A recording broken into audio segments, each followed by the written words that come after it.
The morning sun barely crept over the Afghan mountains when Staff Sergeant Maya Rodriguez adjusted her rifle scope for the third time.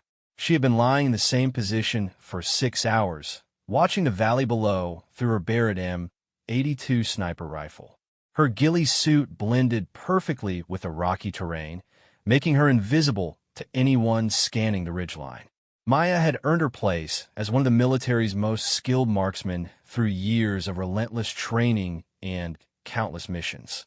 Born in a small Texas town, she grew up hunting with her grandfather, learning patience and precision from an early age. When she enlisted in the Army, many questioned whether a woman could handle the physical and mental demands of special operations. Maya proved them wrong with every shot. 2 miles away, a Navy SEAL team was preparing for a high-priority mission. Lieutenant Commander Jake Sullivan briefed his 6-man team in their forward operating base, pointing to aerial photos of a compound nestled in the valley. Intelligence confirms that Hassan al-Rashid is meeting with weapons dealers in this location tonight, Sullivan explained, his weathered face serious. This guy has been responsible for coordinating attacks that have killed dozens of our people. We go in quiet, capture him alive if possible, and extract before dawn.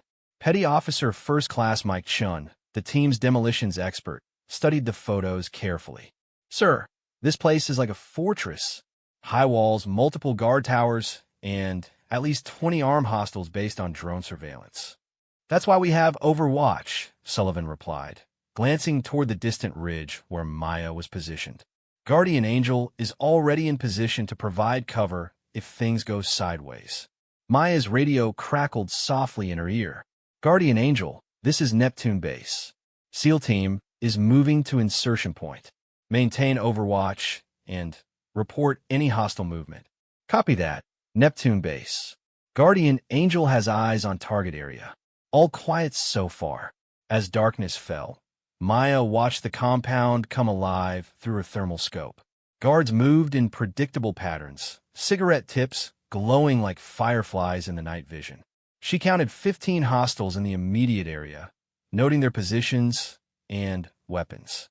Her job was to stay hidden and only engage if the SEAL team called for help. The compound sat in a natural bowl surrounded by rocky hills. Ancient mud brick walls enclosed several buildings, including a main house where the target was believed to be meeting his contacts. Guard towers at each corner provided overlapping fields of fire, making it nearly impossible to approach undetected. Maya had studied every inch of this terrain for weeks. She knew the wind patterns, the guard rotations, and the exact distance to every potential target. Her rifle was zeroed perfectly, and she had already calculated bullet drop and wind compensation for shots throughout the valley. At 0200 hours, the SEAL team began their approach. Maya watched through her scope as 6 shadows moved like ghosts across the valley floor. These men were the best of the best, trained to operate in the most dangerous environments on Earth.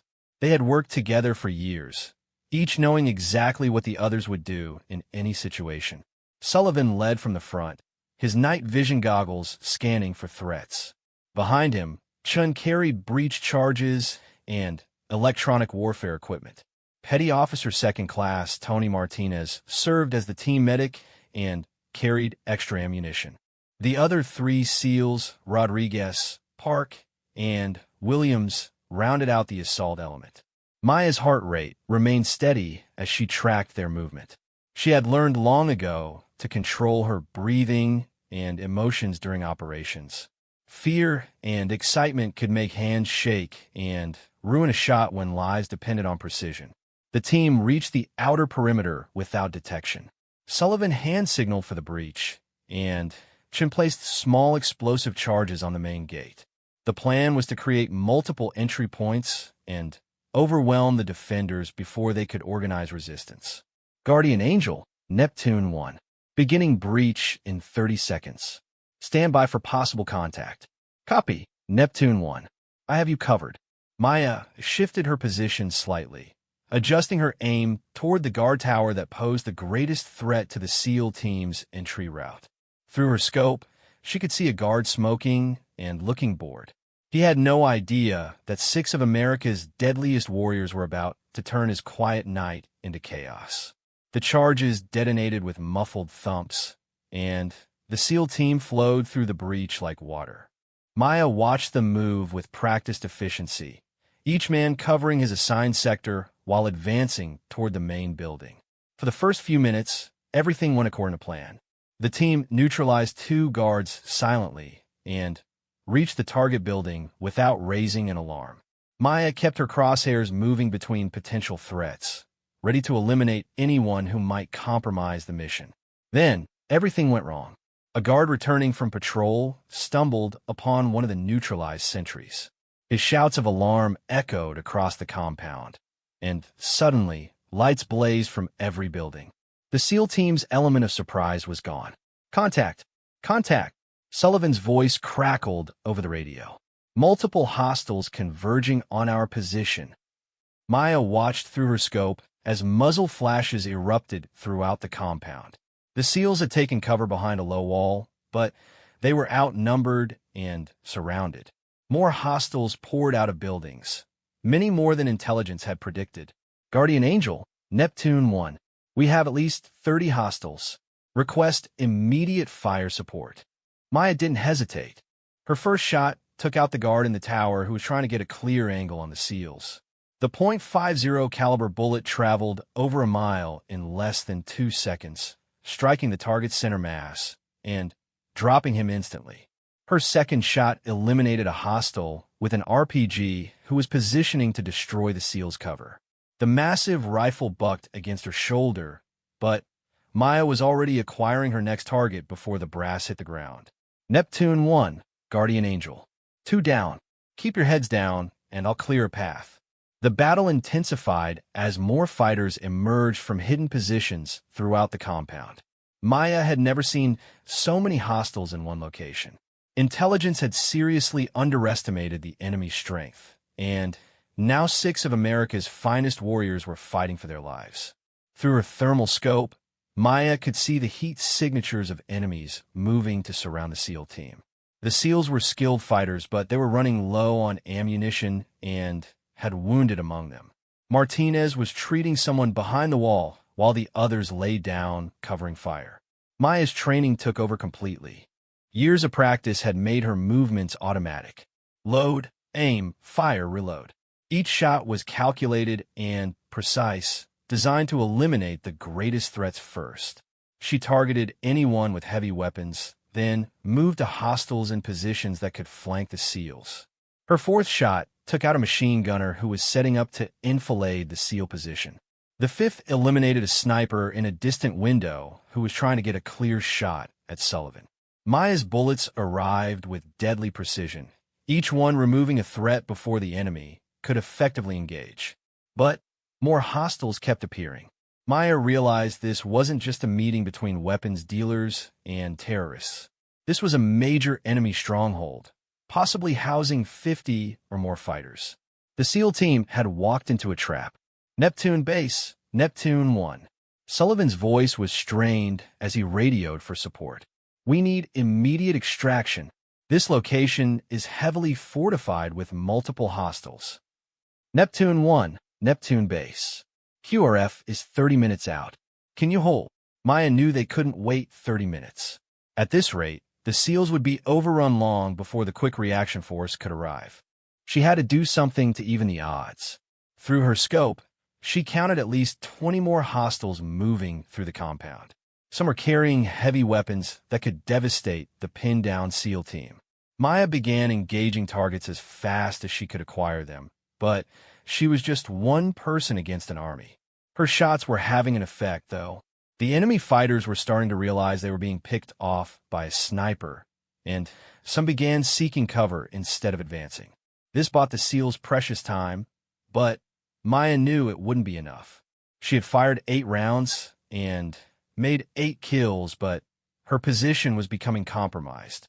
Muzzle flashes from her rifle were giving away her location, and she could see hostiles beginning to move up the ridge toward her position.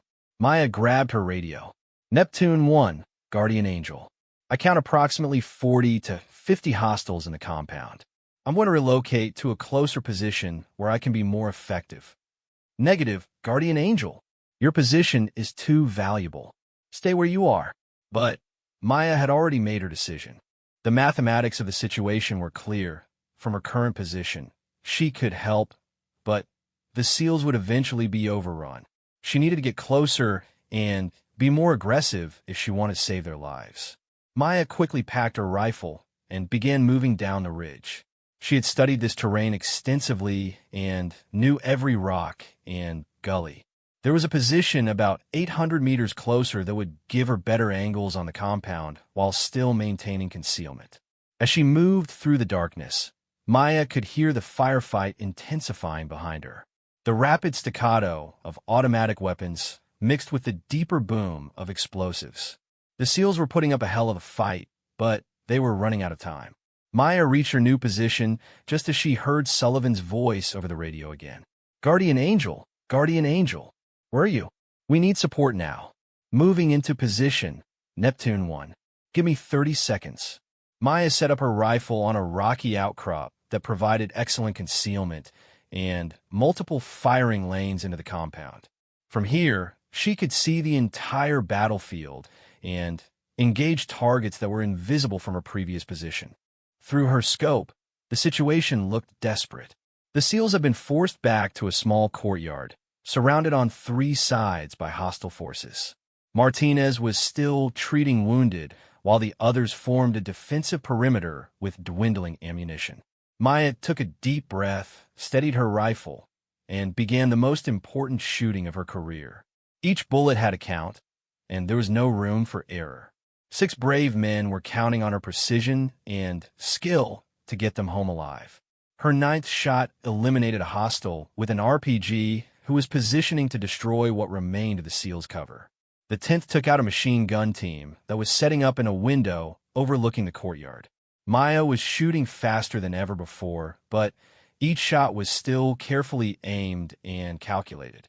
The enemy was beginning to panic. Their fighters were dropping one by one from an invisible threat, and they couldn't locate the source of the deadly accurate fire. Some began retreating to cover positions, giving the SEALs breathing room to reorganize their defense. Maya could see Sullivan coordinating his men's fire while Martinez finished treating a wounded SEAL. These men were professionals of the highest order, but even they had limits. Maya knew she had to do more than just pick off individual targets. She needed to break the enemy's will to fight. She shifted her aim to a fuel truck parked near the main building. A .50 caliber incendiary round punched through the fuel tank, igniting a massive fireball that illuminated the entire compound. The explosion sent several nearby hostiles running for cover and created enough confusion for the SEALs to advance to a better defensive position. Good shot, Guardian Angel. Chen's voice crackled over the radio. That cleared out half a dozen bad guys. But Maya wasn't finished. She had counted 14 confirmed kills so far, but there were still too many hostiles for the SEALs to fight their way out. She needed to keep the pressure on until the QRF arrived. Maya continued her deadly work, each shot carefully chosen for maximum impact. She targeted anyone who appeared to be giving orders, anyone with heavy weapons, and anyone who was trying to coordinate the attack on the SEAL team. Her 15th shot dropped a hostile who was trying to rally his men for another assault. The 16th eliminated a sniper who had been taking shots at the SEALs from a concealed position. Maya was in a zone of complete focus. Her world narrowed down to the view through her rifle scope. The tide of battle was slowly turning, but Maya knew she was running out of time. Her muzzle flashes were becoming more visible in the growing dawn light, and she could see hostiles beginning to locate her position. Soon she would have to move again or risk being overrun herself. As the first rays of sunlight crept across the valley, Maya prepared for the most dangerous phase of the mission. The enemy was getting organized despite their losses, and the SEALs were still outnumbered. The next few minutes would determine whether everyone made it home alive. The dawn light was both a blessing and a curse for Maya. She could see her targets more clearly now, but her concealment was becoming compromised. Through her scope, She watched as 3 hostiles with AK-47s began climbing the ridge toward her position, following the trail of her muzzle flashes. Maya had a choice to make. She could relocate again, which would take time the SEALs didn't have, or she could eliminate the immediate threat and continue providing overwatch. The mathematics were simple. The SEALs needed her more than she needed perfect concealment. Her 17th shot took the lead climber in the chest, sending his body tumbling down the rocky slope. The other 2 immediately dove for cover behind boulders, but Maya had already shifted her aim back to the compound where the main battle continued. Guardian Angel, Neptune 1. We're running critically low on ammunition. QRF ETA. Maya checked her watch and felt her stomach tighten. The quick reaction force was still 15 minutes away, and she could see the hostiles reorganizing for another assault on the SEAL position.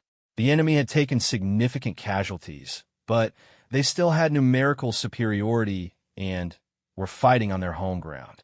Through her thermal scope, Maya counted 18 heat signatures still moving throughout the compound. Several more were probably wounded or had taken cover in buildings where she couldn't see them. The SEALs had managed to move to a more defensible position in what appeared to be an old guard post, but they were completely surrounded. Maya's 18th shot eliminated a hostile who was trying to maneuver a recoilless rifle into position. The 75mm weapon could have easily destroyed the SEAL's concrete shelter, so it had to be the priority target.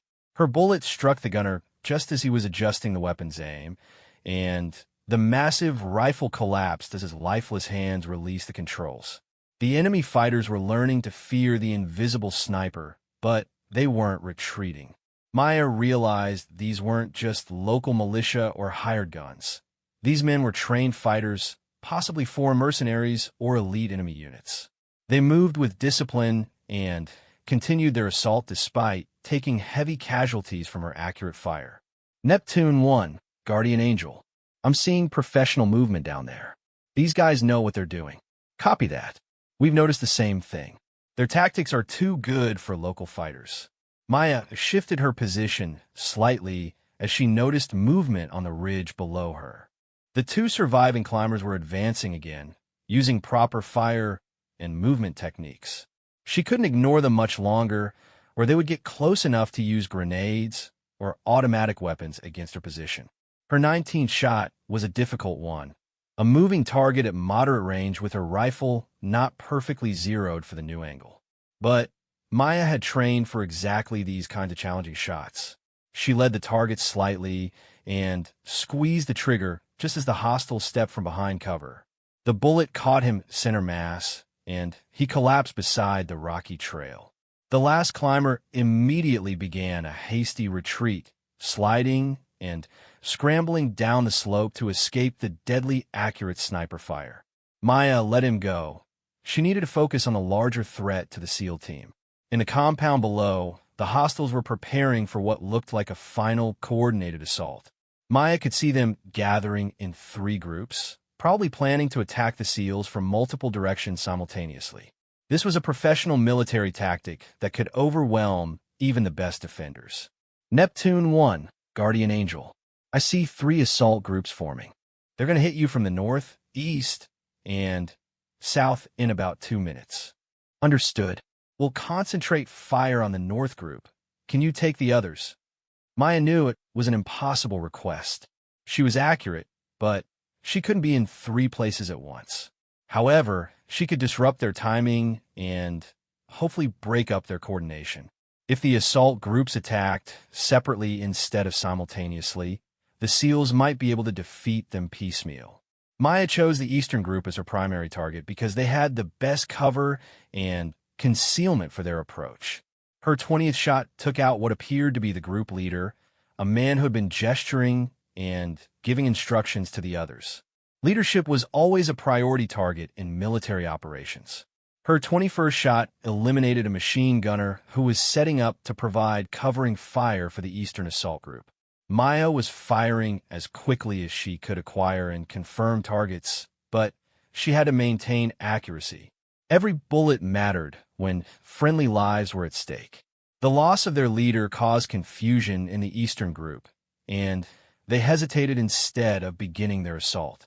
This gave Maya time to shift her aim to the southern group, which was advancing through a drainage ditch toward the SEAL position. Her 20-second shot stopped the southern assault before it began, taking out the point man who was leading the advance. The others immediately went to ground, disrupting their timing and giving the SEALs more time to prepare their defense. Nice shooting, Guardian Angel. You broke up their coordination. But Maya knew the respite would be temporary. The hostiles would reorganize and try again, and she was running low on ammunition herself. She had brought enough rounds for a standard Overwatch mission, not an extended battle against multiple dozens of enemies. Through her scope, Maya could see the Northern Assault Group beginning their attack. These were the hostiles the SEALs were concentrating their fire on, and the combined defensive fire was taking a toll. However, Maya noticed something that made her blood run cold. A new group of fighters was approaching the compound from the west, an area that had been cleared during earlier reconnaissance. These were reinforcements, probably responding to the sound of battle. Maya counted at least 10 additional hostiles, armed with modern weapons and moving with military precision. Neptune 1, Guardian Angel. New contacts approaching from the west. At least 10 additional hostiles. Copy that. We see them. This is getting out of hand fast. The arrival of reinforcements changed the entire tactical situation.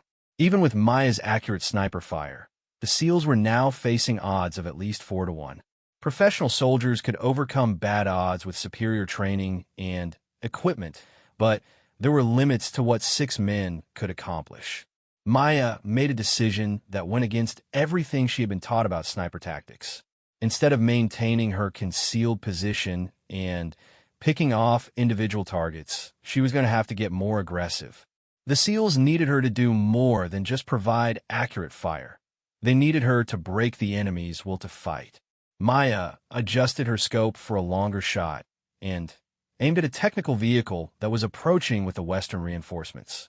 The truck mounted a heavy machine gun that could devastate the SEAL position if it got into firing range. Her 23rd shot punched through the windshield and killed the driver, sending the vehicle careening off the road and into a ditch. The crash created a spectacular distraction that drew attention away from the SEAL position. Maya immediately shifted her aim to the machine gunner on the truck, who was trying to traverse his weapon toward the compound.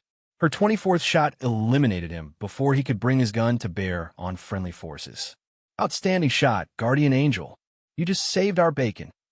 But Maya wasn't finished with the reinforcements.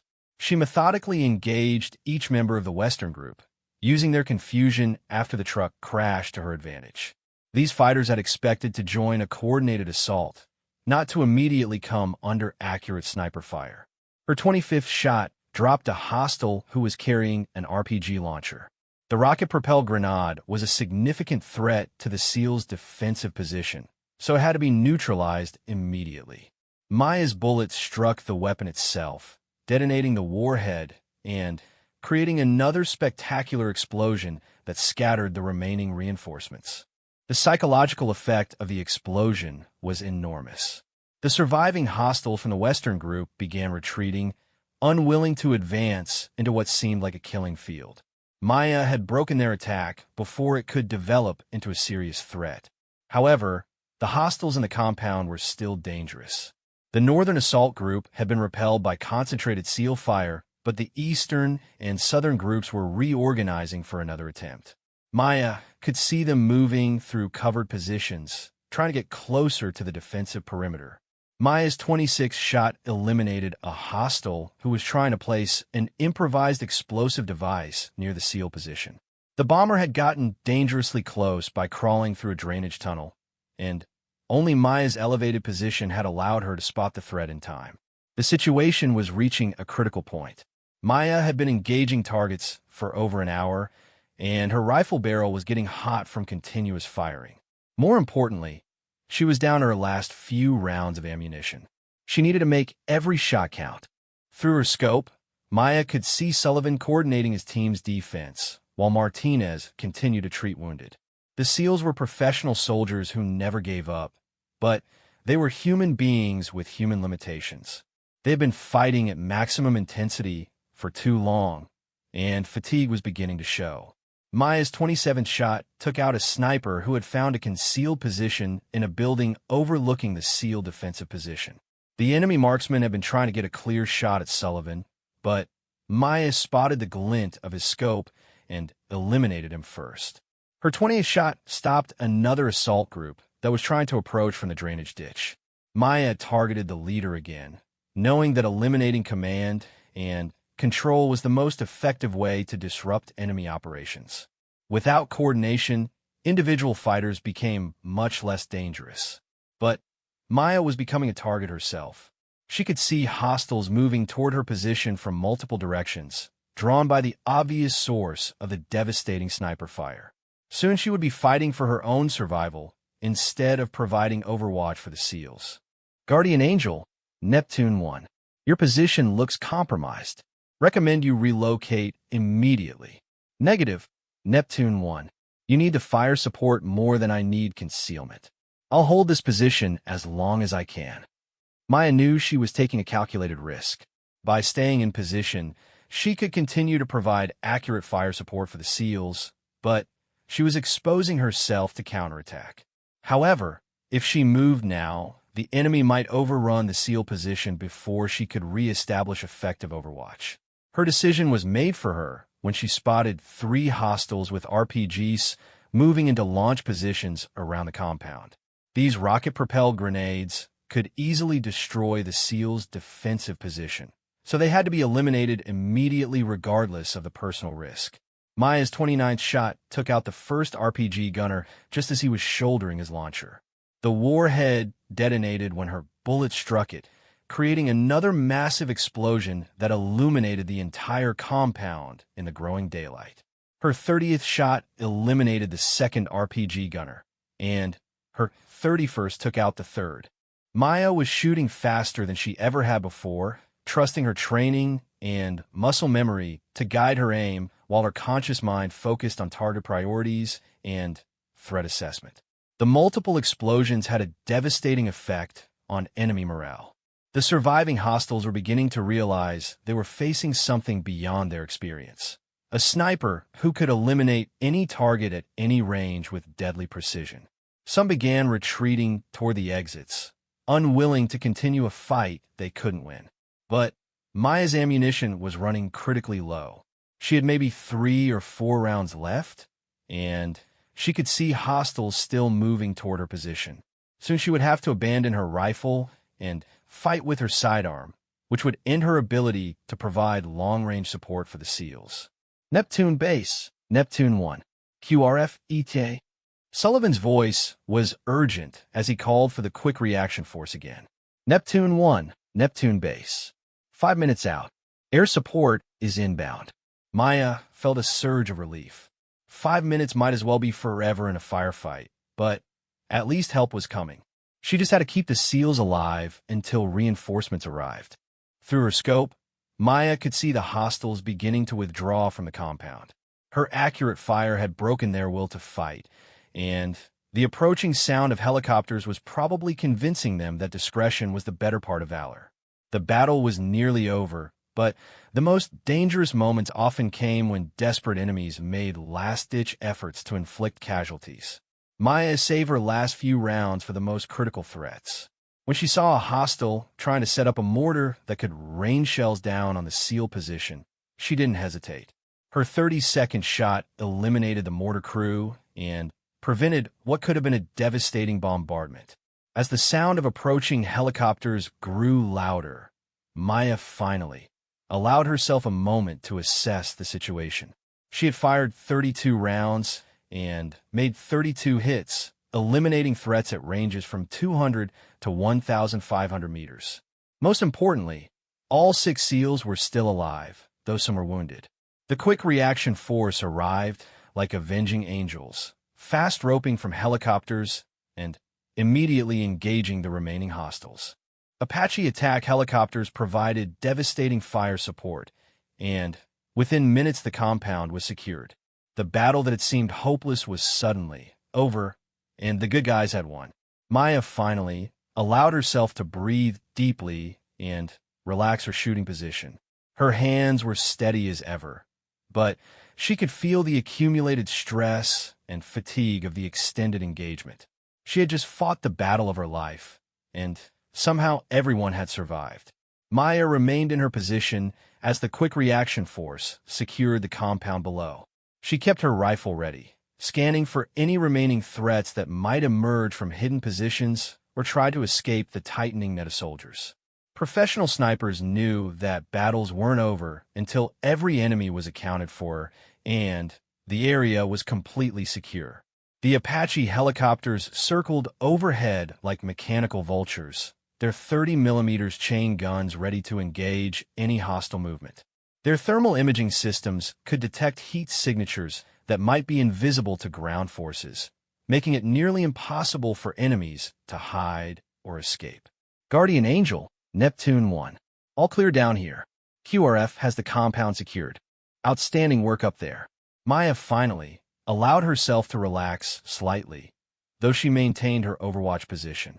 Through her scope, she could see medics treating the wounded SEALs while other soldiers searched the buildings and secured any intelligence that might be valuable for future operations. Copy that, Neptune 1. Glad everyone made it through. What's the casualty status? 2 wounded, both stable. Martinez did a hell of a job keeping them alive during the firefight. Your cover fire gave him the time he needed to work. Maya felt a surge of pride and relief. She had done her job, and everyone was going home alive. In the special operations community, mission success was measured not just by objectives accomplished, but by the number of friendly forces that returned safely. Lieutenant Commander Sullivan's voice crackled over the radio again. Guardian Angel, this is Neptune 1. I need to see you down here for debrief. Can you make your way to the compound? Roger that. Give me 15 minutes to police my brass and secure my position. Maya carefully collected her spent shell casings. Leaving behind evidence wasn't just unprofessional, it could compromise future operations. She also took photos of her shooting position and made notes about wind conditions and target ranges. This information would be valuable for after-action reports and future mission planning. The climb down the ridge gave Maya time to process what had just happened. In her years as a sniper, she had never engaged so many targets in a single operation. Most sniper missions involved 1 or 2 carefully planned shots, not an extended battle against dozens of enemies. As she approached the compound, Maya could see the devastation her accurate fire had caused. Bodies were scattered throughout the area, each one representing a threat that had been eliminated before it could harm friendly forces. The psychological impact on the surviving enemies had been just as important as the physical casualties. The compound itself told the story of a fierce battle.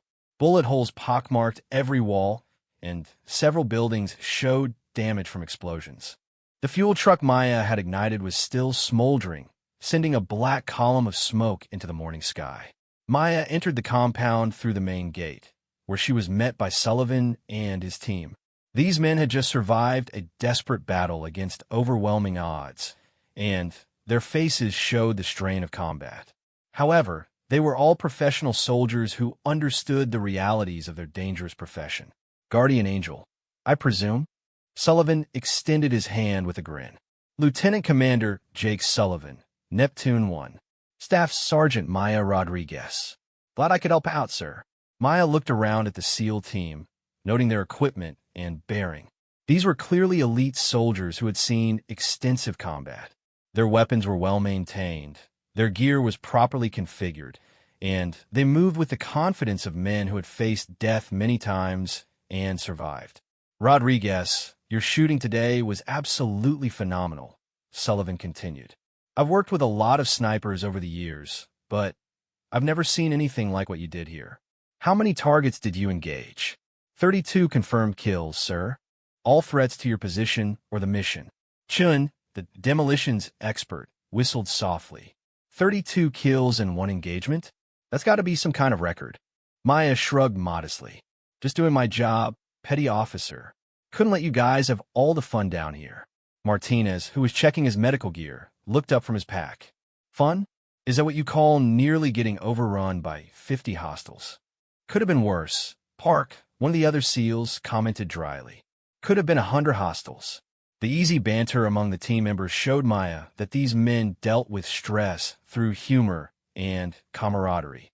It was a common trait among special operations forces who regularly faced life and death situations. The ability to joke about danger was actually a sign of mental resilience and unit cohesion.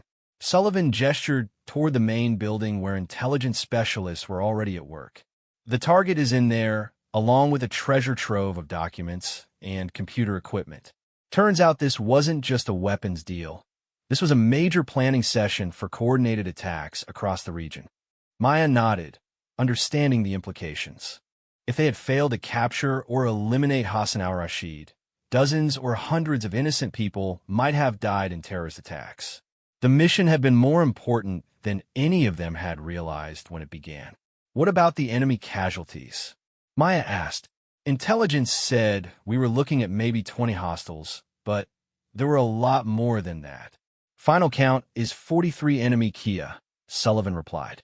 Most of them courtesy of your rifle. The others were eliminated during the assault or by QRF when they arrived. Turns out this compound was a major training facility disguised as a meeting location. Williams, another team member, pointed toward the weapons cache they had discovered. They had enough firepower in there to equip a small army. RPGs, heavy machine guns, mortars, even some surface-to-air missiles. This was definitely a high-value target. Maya examined the captured weapons with professional interest. The enemy had been well-equipped with modern military hardware, which explained why they had fought so effectively despite taking heavy casualties. Poorly trained fighters with good weapons were still dangerous, especially when they had numerical superiority. Sir, if I may ask, how did intelligence miss the size of the enemy force? Maya knew that accurate intelligence was crucial for special operations missions, and the massive underestimate could have been catastrophic. Sullivan's expression darkened. That's what we're trying to figure out. Either our sources were compromised, or this was a deliberate trap designed to lure in a small force that could be overwhelmed and captured. The investigation is ongoing. The possibility that they had walked into a trap was sobering. If the enemy had known about the mission in advance, they might have prepared an even larger force or more sophisticated defenses. The fact that everyone had survived could be attributed as much to luck as to skill and preparation. Chun was examining Maya's rifle with professional appreciation. Barrett M82A1? Nice weapon. What kind of ammunition were you using? Match grade .50 BMG, 750 grain boat tail hollow points. Effective range about 1,800 meters under good conditions. And you were shooting at what ranges today? Maya thought back over the engagement. Closest shot was maybe 200 meters on the guys trying to climb up to my position. Longest was about 1,500 meters on that technical truck with the machine gun. Most of the compound shots were in the 800 to 1,200 meter range. Martinez shook his head in amazement. Shooting moving targets at those ranges under combat stress? That takes serious skill. Years of training and practice, Maya replied. Plus a little luck when it counted. But Maya knew it hadn't been luck. She had trained constantly to maintain her shooting skills, spending hundreds of hours on ranges and in simulation training. Muscle memory and mental conditioning were what had allowed her to perform under pressure when lives depended on her accuracy. Sullivan checked his watch and looked around the compound. We need to wrap up here soon. Extract birds are inbound to take us back to base. Rodriguez, you're coming with us for a full debrief. The brass is going to want to hear about this engagement in detail. Maya understood that her part in the mission was far from over. After-action reports would have to be written, lessons learned would need to be documented, and intelligence gathered from the operation would require analysis. The shooting was the exciting part, but the paperwork was what made sure future missions had the best possible chance of success. As the extraction helicopters approached, Maya took one last look around the compound. Bodies were being collected and cataloged. Weapons were being secured for analysis, and intelligence materials were being carefully preserved for exploitation. What had started as a simple capture mission had turned into a major intelligence bonanza. Rodriguez, Sullivan called out as they prepared to board the helicopters. I don't know what your plans are after this deployment, but if you ever want to work with SEALs again, you've got a standing invitation. We could use someone with your skills. Maya appreciated the offer, but she was content with her current assignment. Thank you, sir, but I like what I'm doing. Besides, somebody has to watch over you crazy SEALs when you get yourselves into situations like this. The flight back to base gave Maya time to decompress and think about what had happened. She had just participated in one of the most intense firefights of her career, and everyone had survived. In the special operations community, that was the ultimate measure of success. Looking out the helicopter window at the Afghan landscape below, Maya reflected on the nature of her profession. She was a soldier first and a sniper second, trained to use her specialized skills in service of larger military objectives. Today, those skills had saved the lives of 6 elite warriors and prevented what could have been a major terrorist attack. The helicopter touched down at the forward operating base, where Maya was immediately met by intelligence officers who wanted to begin the debrief process. She would spend the next several hours going over every detail of the engagement, helping to create a complete picture of what had happened and why. But first, Maya wanted to clean her rifle and check her equipment. A professional sniper never neglected her weapons, especially after an extended engagement. The Barrett had performed flawlessly throughout the battle, but it still needed proper maintenance to ensure continued reliability.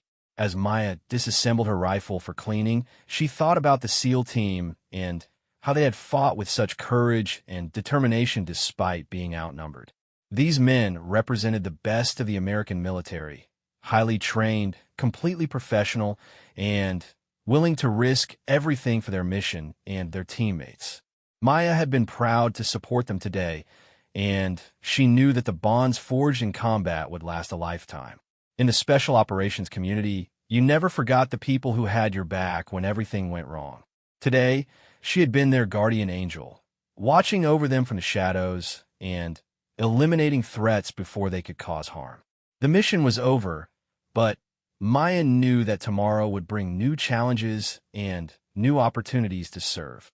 That was the nature of military life: constant training, occasional combat, and the knowledge that your skills and dedication might make the difference between life and death for your fellow soldiers. As she carefully cleaned each component of her rifle, Maya allowed herself a moment of satisfaction. She had done her job well today, and everyone had gone home alive. In the end, that was what really mattered.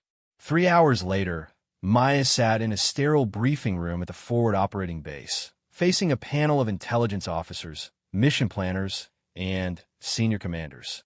Her rifle had been cleaned and secured, her gear properly stowed, but the adrenaline from the morning's battle was still coursing through her system. Colonel James Morrison, the base commander, opened the debrief session. Staff Sergeant Rodriguez, what we witnessed today was extraordinary marksmanship under extreme pressure. Before we begin the formal after-action report, I want you to know that your actions saved 6 of our best operators and potentially prevented a major terrorist attack. Maya remained professional despite the praise. Thank you, sir. I was just doing my job. 32 confirmed kills in a single engagement goes well beyond just doing your job, Colonel Morrison replied. But let's start from the beginning. Walk us through your pre-mission preparation and initial deployment. For the next 2 hours, Maya provided a detailed account of every aspect of the mission. She described her reconnaissance of the target area, her choice of shooting positions, her assessment of wind and weather conditions, and her calculated distances to various points throughout the compound.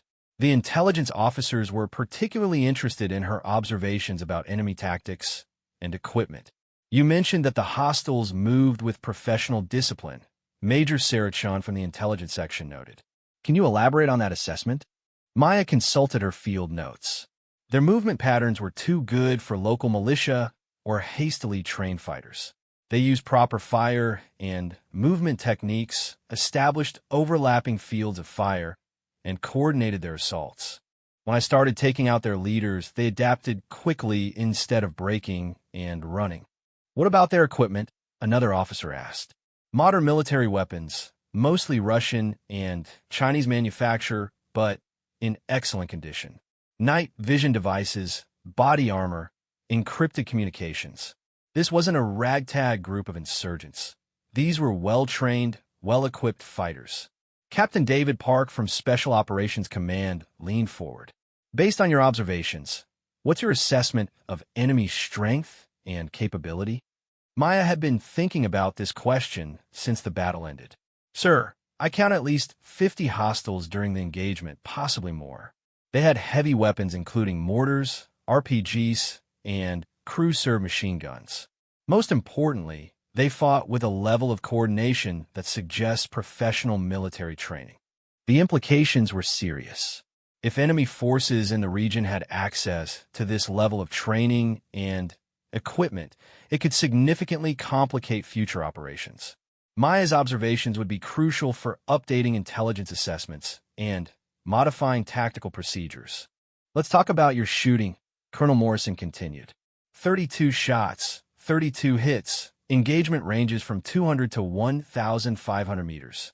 Walk us through your target selection process. Maya pulled out her shooting log, where she had recorded every engagement. My priority was always threats to the SEAL team. I targeted heavy weapons first, RPGs, machine guns, mortars. Second priority was anyone who appeared to be giving orders or coordinating the attack. Third priority was anyone who had a clear shot at the friendly position. And you were able to maintain that level of accuracy while under pressure and taking fire yourself? Yes, sir. Training and muscle memory take over in situations like that. I've practiced shooting under stress so many times that it becomes automatic. Major Chen studied Maya's tactical sketches of the compound. You were able to identify and engage targets in multiple locations simultaneously. How did you maintain situational awareness across such a large area? Constant scanning and threat assessment. I would engage the most immediate threats, then quickly scan for new targets or changes in the tactical situation. The thermal scope helped identify heat signatures even when targets were partially concealed. The questions continued for another hour, covering every detail of the engagement. Maya's responses would be used to update training programs, modify equipment requirements, and improve tactical procedures for future missions. Every lesson learned in combat was valuable for keeping other soldiers alive. Finally, Colonel Morrison dismissed the other officers, leaving Maya alone with him and Command Sergeant Major Robert Hayes, the senior enlisted advisor for Special Operations. Rodriguez, what happened today was exceptional by any standard, Morrison began. Word is already getting back to higher headquarters about your performance. There are going to be some very senior people who want to talk to you about this mission. Maya felt a mixture of pride and apprehension. Recognition was nice, but she was more interested in getting back to her regular duties than dealing with high-level attention. Sir, I appreciate the recognition, but I hope this doesn't interfere with my current assignment. I have a job to do here. Sergeant Major Hayes smiled. Don't worry, Rodriguez. Nobody's going to pull you off the line for award ceremonies and publicity tours, but there are some opportunities you should consider. Morrison nodded. The Special Operations Command is developing new sniper training programs based on lessons learned from operations like today's. They need experienced instructors who can teach advanced marksmanship and tactical decision-making. There's also a new cross-training initiative, Hayes added, working directly with SEAL teams, Delta Force, Rangers, sharing expertise across all special operations units. Your skills could benefit a lot of operators. Maya considered the offers. Teaching was an important mission that could multiply her effectiveness by training other snipers. However, she also valued operational assignments where she could directly contribute to mission success. Can I think about it, sir? I'd like to finish my current deployment before making any major decisions. Of course. Take all the time you need. These opportunities will still be available when you're ready. Morrison stood and extended his hand. Rodriguez, You've done something remarkable today. 6 of our best operators are alive because of your skill and dedication. That's going to be remembered for a long time. After the debrief, Maya walked across the base toward her quarters, finally able to process the events of the morning. The base was bustling with normal activity, soldiers maintaining equipment, helicopters coming and going, the constant hum of military operations in a combat zone. She stopped at the communications center to call her family back home. Her mother worried constantly about her daughter's dangerous assignment, and Maya always tried to check in after major operations. Maya, thank God you called. I was watching the news, and they said there was fighting in your area. I'm Fina. Mom, just finished a mission and wanted to let you know everything's okay. Maya couldn't provide details about the operation, but she could reassure her family that she was safe and doing important work. Her mother had never fully understood why her daughter had chosen such a dangerous profession, but she was proud of Maya's dedication to serving her country. After the call, Maya made her way to the dining facility, where news of the morning's battle had already spread throughout the base. Other soldiers nodded respectfully as she passed, and she could hear whispered conversations about the sniper who had saved a SEAL team. Maya preferred to keep a low profile, but she understood that extraordinary actions inevitably drew attention. In the military community, reputation was built through performance under pressure, and today's mission would certainly enhance her standing among her peers. At dinner, Maya sat with other members of her sniper section, who peppered her with questions about the engagement. She provided general details while being careful not to reveal classified information or specific tactics that might compromise future operations. So, is it true you took out 32 targets? Sergeant First Class Mike Torres asked. That's the count, Maya replied between bites of her meal. But remember, I had a perfect overwatch position and excellent intelligence on target locations. Everything came together perfectly. Perfectly my ass, Staff Sergeant Lisa Parr commented. I've been shooting for 10 years, and I couldn't make those shots under that kind of pressure. That was pure skill and nerves of steel. Maya appreciated the support from her teammates, but she wanted to emphasize the team aspects of the mission. The SEALs did the hard work. They assaulted a fortified position against overwhelming odds and completed their mission. I just provided support from a safe distance. But her teammates weren't buying the modest assessment. They all knew the difference between routine sniper support and the kind of extended engagement Maya had fought that morning. 32 confirmed kills in a single battle was extraordinary by any standard. After dinner, Maya returned to her quarters to write her personal after-action report. This document would be separate from the official military report, providing her own assessment of what had worked well and what could be improved for future operations. As she wrote, Maya reflected on the lessons learned from the engagement. The importance of accurate intelligence couldn't be overstated.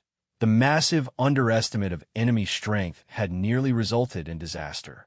Communications had worked well, allowing effective coordination between the sniper and the ground force.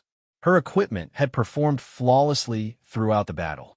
The Barrett rifle had maintained accuracy despite continuous firing, and her optics had provided clear target identification at all engagement ranges. However, she noted that ammunition resupply could be a problem during extended engagements. Most importantly, Maya wrote about the human factors that had made the mission successful.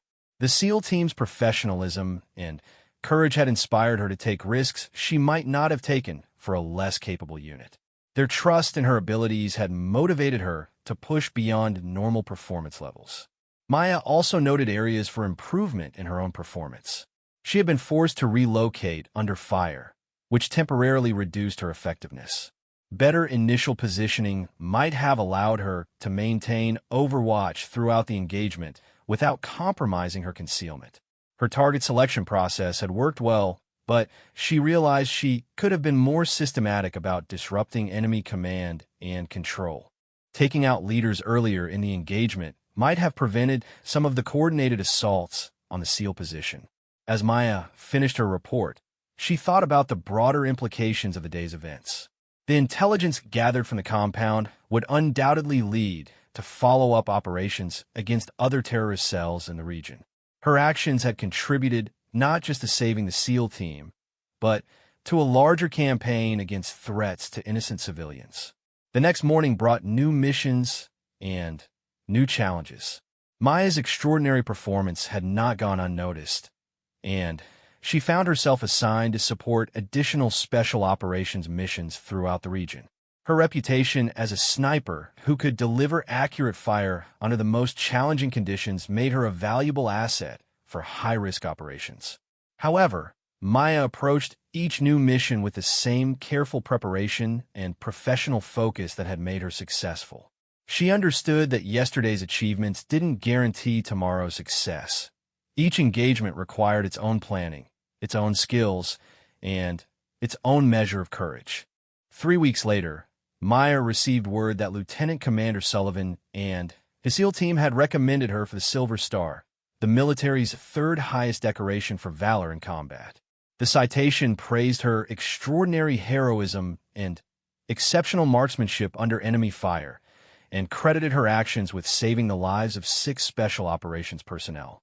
Maya appreciated the recognition, but she was more interested in the personal note that Sullivan had included with the recommendation.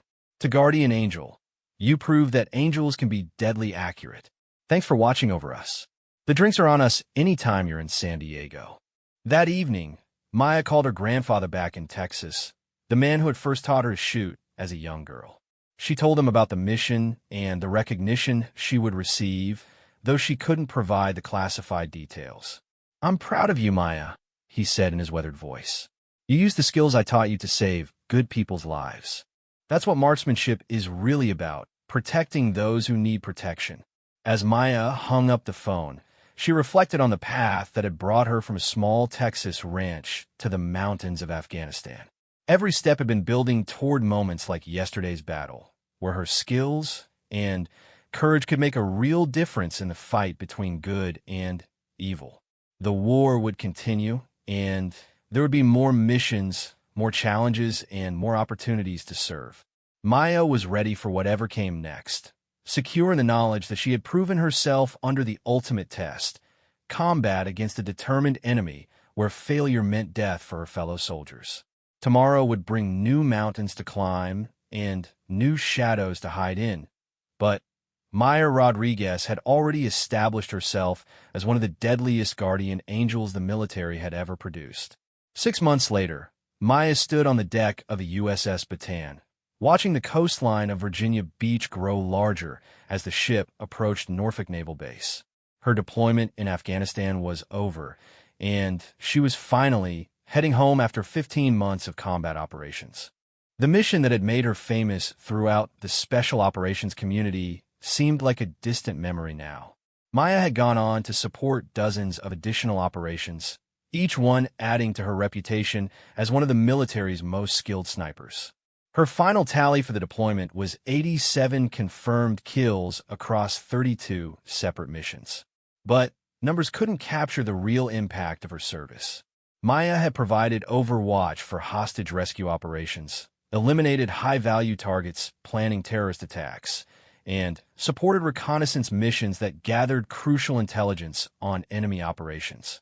Each successful mission meant that American soldiers came home alive and terrorist plots were disrupted before they could harm innocent people. As the ship docked, Maya gathered her gear and prepared to rejoin the world outside the combat zone. Readjusting to civilian life was always challenging for soldiers returning from deployment, especially those who had seen extensive combat. The intensity and purpose of military operations were hard to replicate in the peaceful routine of garrison duty. Maya's first stop was the base headquarters, where she needed to complete various administrative requirements for returning personnel. The process was routine, but necessary: medical examinations, equipment turn-in, and briefings on benefits and services available to combat veterans. While waiting in the administrative office, Maya noticed a familiar face across the room. Lieutenant Commander Jake Sullivan was sitting at a desk, apparently filling out his own post-deployment paperwork. Their eyes met, and Sullivan immediately stood and walked over. "Guardian Angel, I heard you were on this ship. How was the rest of your deployment?" "Busy," Maya replied with a slight smile. "Heard you, and your team got back safely a few months ago. All present and accounted for. Martinez finally got that Purple Heart he'd been trying to earn for years. Says it was worth getting shot to have a story about the sniper who saved his life." Maya laughed. She had kept in touch with several members of the SEAL team through mutual contacts, and she knew they had all returned safely from their deployment. The bonds forged in combat were strong, and the special operations community was small enough that people stayed connected. "So what's next for you?" Sullivan asked. "I heard there were some interesting offers on the table." Maya had indeed received several attractive assignments during her deployment. The Special Operations Command had formally requested her transfer to their Advanced Marksmanship program as a senior instructor. The Army Sniper School had offered her a position developing new training curricula. Even the FBI's hostage rescue team had expressed interest in her skills. "I'm taking some leave first," Maya replied. "Then, I'll probably accept the instructor position at Fort Benning. Teaching the next generation of snipers seems like a good way to multiply my effectiveness." Sullivan nodded approvingly. "That's a smart move. Your experience could save a lot of lives by training other shooters. Plus, you'll be stateside for a while, which your family probably appreciates." Maya's mother had indeed been relieved to hear that her daughter's next assignment would be in Georgia rather than another combat zone. After 15 months of worrying about her daughter's safety, the prospect of Maya being in a training environment was welcome news. After completing her administrative requirements, Maya caught a flight to San Antonio for a 2-week leave period. She needed time to decompress and readjust to civilian pace of life before starting her new assignment.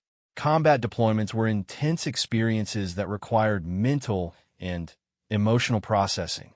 Her homecoming was quiet and private, exactly as Maya preferred. Her family and close friends were proud of her service, but they understood that she needed time to transition back to peacetime routines. The media attention surrounding her Silver Star Award had died down, and Maya was happy to return to relative anonymity. During her leave, Maya spent time hunting with her grandfather on the family ranch. The familiar routine of tracking game and making precise shots was therapeutic after months of combat stress. Her grandfather never asked direct questions about her deployment, but he listened when Maya chose to share stories about her experiences. "You know," he said one evening as they cleaned their rifles after a successful hunt, "I taught you to shoot so you could put food on the table and protect yourself if necessary. I never imagined you'd use those skills to save the lives of our country's finest soldiers." Maya carefully cleaned each component of her hunting rifle, a habit that had become even more ingrained after her combat experience. "The fundamentals are the same, Grandpa. Patience, precision, and knowing when to take the shot. You taught me everything I needed to know." "Maybe so, but you took those lessons further than I ever could have. I'm proud of the woman you've become and the service you've given to our country." The conversation meant more to Maya than any formal recognition or award ceremony. Her grandfather's approval validated her career choices and reminded her of the values that had motivated her to serve in the first place. After her leave ended, Maya reported to Fort Benning, Georgia, home of the Army's Sniper School and Infantry Training Center. Her new assignment as senior instructor for advanced marksmanship would allow her to share her combat experience with the next generation of military snipers. The Sniper School was an impressive facility with state-of-the-art ranges and training equipment. Maya would be teaching courses in long-range precision shooting, urban sniper tactics, and advanced fieldcraft techniques. Her students would include experienced soldiers from all branches of the military, as well as law enforcement officers and allied military personnel. Maya's first class included 12 students from various units: Army Rangers, Marine Scouts, Navy SEALs, and Air Force Special Tactics personnel. These were already skilled marksmen who were attending advanced training to refine their abilities and learn new techniques. "Welcome to Advanced Precision Marksmanship," Maya began her first lecture. "I'm Staff Sergeant Rodriguez, and I'll be your primary instructor for the next 6 weeks. Before we begin, I want to establish something important. Everything you learn here has one purpose: keeping good people alive and eliminating threats to innocent civilians. Over the following weeks, Maya shared every technique and insight she had developed during her combat deployment. She taught her students how to engage multiple targets rapidly while maintaining accuracy, how to adapt to changing tactical situations, and how to make split-second decisions under extreme pressure. The students were exceptional marksmen who absorbed Maya's lessons eagerly. They understood that her combat experience gave her credibility that couldn't be obtained through training alone. When she demonstrated a shooting technique or tactical principle, they knew it had been tested under fire against real enemies. Sergeant Rodriguez, one of the SEAL students, asked during a practical exercise, "How do you maintain accuracy when engaging targets at different ranges rapidly?" Maya had them set up a scenario similar to what she had faced during the compound battle. The key is pre-calculated ranges and instant target assessment. You need to know the distance to every possible engagement area before you start shooting. That way, you're not wasting time with range estimation while friendlies are under fire. She demonstrated the technique by engaging targets at 400, 800, and 1,200 meters in rapid succession, adjusting her scope settings between shots based on pre-calculated data. Each shot was a center mass hit despite the different ranges and quick transitions. The students practiced the technique until they could replicate Maya's performance. Some struggled initially with the rapid scope adjustments and target transitions, but Maya worked with each one individually until they mastered the skills. "Remember," she told them during one training session, "in combat, there's no time for hesitation or second-guessing. You need to trust your training and execute immediately when lives are at stake." The difference between thinking about the shot and taking the shot can be the difference between mission success and friendly casualties. Maya also taught classes on mental preparation and stress management. Combat shooting required not just physical skills, but the mental discipline to perform under extreme pressure. She shared techniques for controlling breathing, managing adrenaline, and maintaining focus during chaotic situations. "Fear is normal," she explained to her students. "Anyone who isn't afraid in combat is either lying or mentally unfit for duty. The question is whether you can perform your mission despite being afraid." Training builds the muscle memory and confidence that allow you to function when your conscious mind is dealing with fear. 6 weeks later, Maya's first class graduated with significantly improved skills and confidence. Several of the students would deploy to combat zones within months, where they would use her techniques to support their own special operations missions. The graduation ceremony was attended by senior officers from throughout the Special Operations community. General Patricia Williams, commanding officer of Special Operations Command, presented certificates to the graduating students and spoke about the importance of continuous training and skill development. After the ceremony, General Williams approached Maya privately. "Sergeant Rodriguez, I've been following your career since that mission in Afghanistan. Your transition to instruction has been impressive, but I have another opportunity I'd like you to consider." Maya listened as the general outlined a new position with the Joint Special Operations University, where she would develop training programs for snipers from all branches of the military and allied nations. The assignment would involve travel to various training facilities and operational units, sharing expertise and learning from other professionals. The position comes with a promotion to Sergeant First Class and the opportunity to influence sniper training throughout the entire Special Operations community, General Williams explained. "Your combat experience and teaching ability make you uniquely qualified for this role." Maya was intrigued by the opportunity to have an even broader impact on military training. However, she also valued the direct contact with students that came with her current assignment. Teaching individual classes allowed her to work closely with each student and ensure they mastered critical skills. "Ma'am, can I have some time to consider the offer? I'd like to finish my current commitment here before making any major decisions." "Of course. Take all the time you need." This opportunity will be available when you're ready. That evening, Maya called Lieutenant Commander Sullivan to discuss the offer. His SEAL team was preparing for another deployment, and he was dealing with his own career decisions. "Sounds like a great opportunity," Sullivan said after Maya described the position. "You'll be able to influence training programs worldwide instead of just one school. Think about how many lives you could save by improving sniper training globally."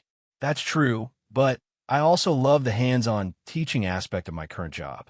Working directly with students and seeing them improve their skills is really rewarding. You could still do some direct instruction with the new position. Plus, you'd be developing the training programs that other instructors would use. That's like teaching the teachers. Your impact would be multiplied even more." Maya appreciated Sullivan's perspective, but she knew the decision was ultimately hers to make. Both positions offered the opportunity to serve her country and share her expertise with fellow soldiers. The question was which role would allow her to have the greatest positive impact. Over the following weeks, Maya continued teaching while considering her options. She loved working with students and seeing them develop into more capable marksmen. However, she also recognized that broader responsibilities might allow her to influence military training on a larger scale. The decision came to her during a conversation with one of her former students who had just returned from deployment. Sergeant First Class David Kim had used Maya's techniques during a mission in Syria, successfully eliminating 3 threats to his unit during an ambush. "Your training saved my life and the lives of my teammates," Kim told her. "The rapid engagement techniques you taught allowed me to neutralize multiple threats before they could harm friendlies. I can't thank you enough for what you taught me." Maya realized that her greatest satisfaction came from knowing that her skills and knowledge were being used to protect American soldiers and innocent civilians around the world. Whether she achieved that through direct instruction or program development was less important than ensuring the training was as effective as possible. She accepted the promotion and new assignment with the Joint Special Operations University, knowing that she would be able to influence sniper training on a global scale. Her combat experience and teaching expertise would help develop the next generation of training programs for special operations forces worldwide. Maya's story had come full circle, from a young woman learning to shoot on a Texas ranch, to a combat sniper protecting elite soldiers in Afghanistan, to an instructor sharing life-saving skills with the military's best marksmen. Each phase had built upon the previous one, creating expertise that could now benefit warriors around the world. As she prepared for her new assignment, Maya reflected on the path that had brought her to this point. She had proven herself under the ultimate test of combat, saved the lives of fellow soldiers, and developed skills that could protect countless others. Her grandfather had been right. She had taken his lessons about patience and precision further than anyone could have imagined. The shadows that had once concealed her from enemies would now give way to classrooms and training ranges where she could share her deadly skills with those who needed them most. Maya Rodriguez had emerged from the shadows to become one of the military's most effective teachers, ensuring that her expertise would live on in every soldier she trained and every life they saved.